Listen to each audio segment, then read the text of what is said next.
Hello, parents, and welcome. If you're here, you're probably trying to solve two of the biggest puzzles of modern parenting: your child's screen time and their journey toward becoming an independent person. Well, in this explainer, we're going to dig into how these two things are deeply connected and, more importantly, give you some real strategies to help guide them.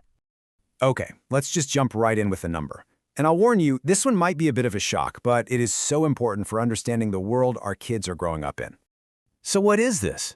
Well, based on current data, the average 18-year-old is on a path to spend 93% of their entire remaining free time looking at a screen. Let that just sink in for a second. That's not 93% of their entertainment time. It's nearly all of their precious, unscheduled, non-school, non-sleep time. I mean, think about it. When you take out all the mandatory stuff from life, sleeping, working, school, chores, what you're left with is this incredibly valuable, limited resource, free time. And this time isn't just for chilling out. It's the currency they have to invest in themselves, to build skills, to discover passions, to literally become the person they're meant to be.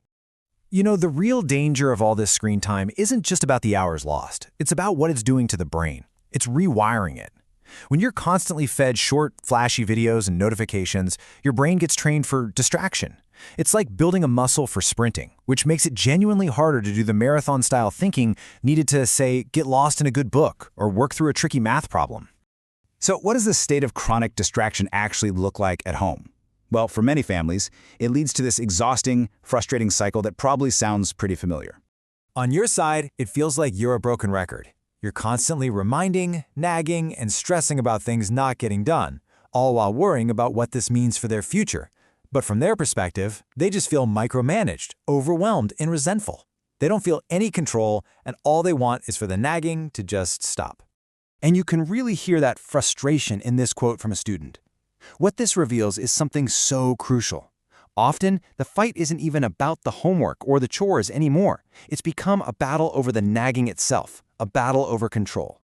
So, the big question is, how on earth do we break this cycle? Well, it takes a really powerful shift in how we think about this. It's about moving away from words and focusing on something else entirely. So yeah, how do we do it? How do we stop this power struggle? The goal is to reframe the entire situation.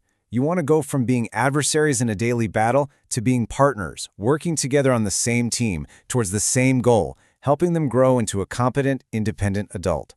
This is the key.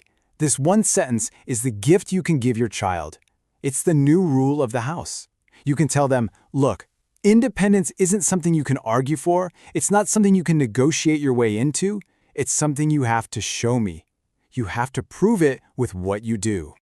And when that's the new framework, your role completely changes. You're no longer the enforcer, whose job is to make them do things. Instead, you become more of a coach.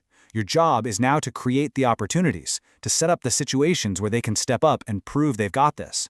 It's a small change in words, but it's a huge change in dynamics.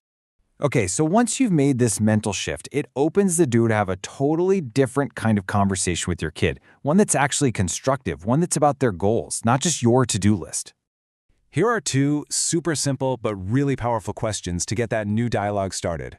First, ask them about their goals. This helps connect the boring daily tasks to something bigger that they actually care about.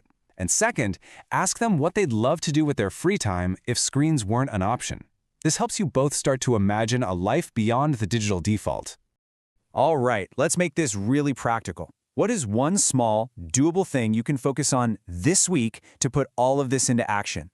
Because we all know real change happens with small, consistent steps, not some massive overnight change. So don't try to do everything at once. Just look at this list and pick one, just one, for the next 7 days.